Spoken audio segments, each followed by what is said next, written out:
Assalamualaikum warahmatullahi wabarakatuh. Alhamdulillah, assalatu wassalamu ala rasulillah wa alihi wa ashabihi wa mawalah, wala hawla wala quwata illa billah. Di awal perkembangan Islam, kaum muslimin mengalami 2 kali hijrah karena mendapatkan tekanan, intimidasi, teror, baik fisik maupun mental dari kaum jahiliyah.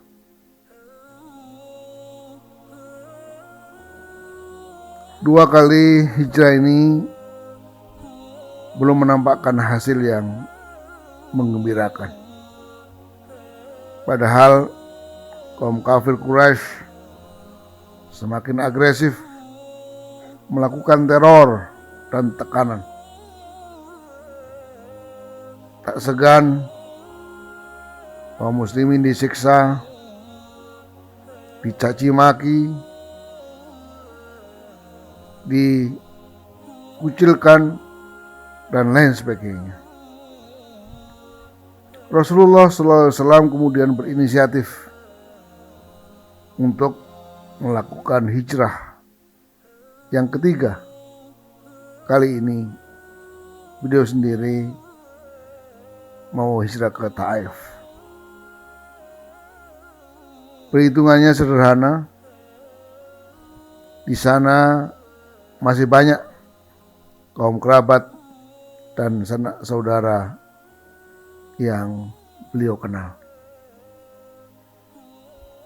Qadarullah, ternyata terornya orang-orang Taif tidak kalah membahayakan dibandingkan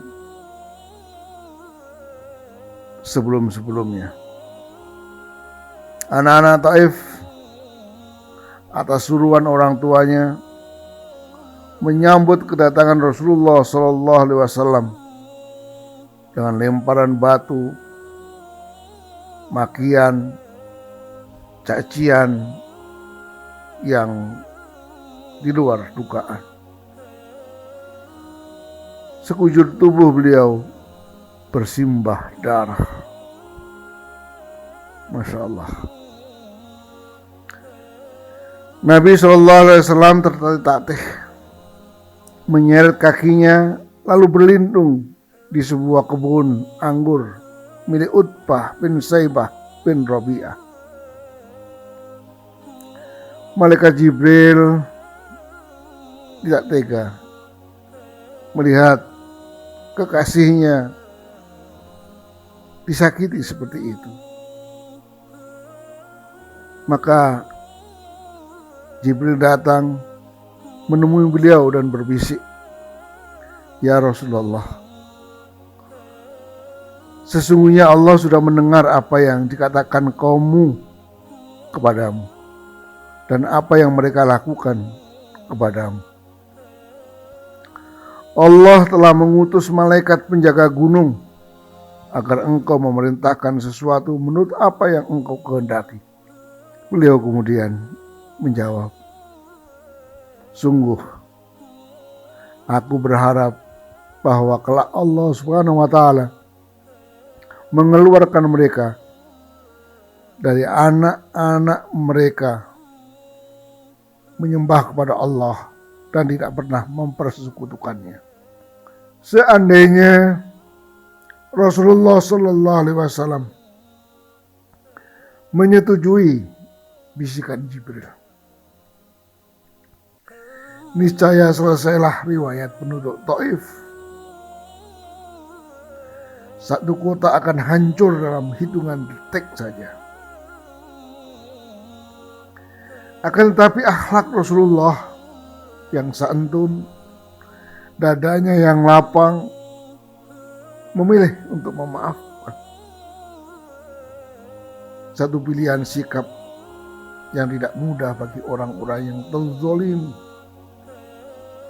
Apalagi sekujur tubuhnya sudah penuh dengan darah. membalas kejahatan dengan kejahatan yang setimpal. Di dalam ajaran Islam itu tidak berdosa. Secara manusiawi, perbuatan itu masih dianggap wajar. Pukulan dibalas dengan pukulan, tendangan dibalas dengan tendangan.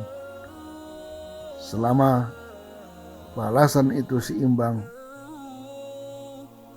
dan tidak melampaui batas, Islam masih membolehkannya. Tetapi sebagaimana surat Al-Maidah ayat 45, Allah berfirman, dan kami telah tetapkan terhadap mereka dalam Taurat bahwasanya jiwa dibalas dengan jiwa, mata dengan mata, hidung dengan hidung, telinga dengan telinga, gigi dengan gigi, dan luka-luka pun ada qisasnya. Tetapi ayat ini diakhiri, faman tasaddaqa bihi fahuwa kaffaratun lah. Barang siapa yang melepaskan hak qisasnya, maka melepaskan hak itu menjadi penebus dosa baginya. Faman tasaddaqa bihi fahuwa kaffaratun lah. Islam tidak sekedar berbicara tentang hukum. Islam tidak semata-mata mengajarkan tentang hak dan kewajiban. Tidak hanya berbicara soal keadilan. Di atas keadilan masih ada yang namanya ihsan. Contoh sederhana ihsan adalah bersabar dengan cara memaafkan. Fa'in aqabtum fa'aqibu bimisli ma uqibtum bih fala in sabartum lahuwa khairulis sabirin. Dalam surat An-Nahl ayat 126. Dan jika kamu balas, maka balaslah dengan balasan yang sama dengan siksaan yang ditimpakan kepadamu. Tetapi wala in sabartum lahuwa khairulis sabirin. Tetapi jika kamu bersabar, sesungguhnya itulah yang lebih baik bagi orang-orang yang bersabar. Subhanallah. Inilah ajaran agung, ajaran mulia Islam. Adakah orang yang lebih sabar dibandingkan Nabiullah Yusuf alaihissalam? Ia tidak saja diasingkan oleh keluarganya, oleh kakak-kakaknya, tetapi bahkan kakak-kakaknya bersengaja berencana membunuhnya dengan diceburkan dalam sumur.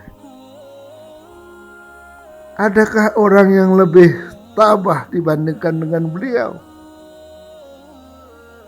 Tidak saja difitnah melakukan usaha pemerkosaan, tapi ia harus bertahun-tahun hidup dalam penjara. Apa yang terjadi kemudian?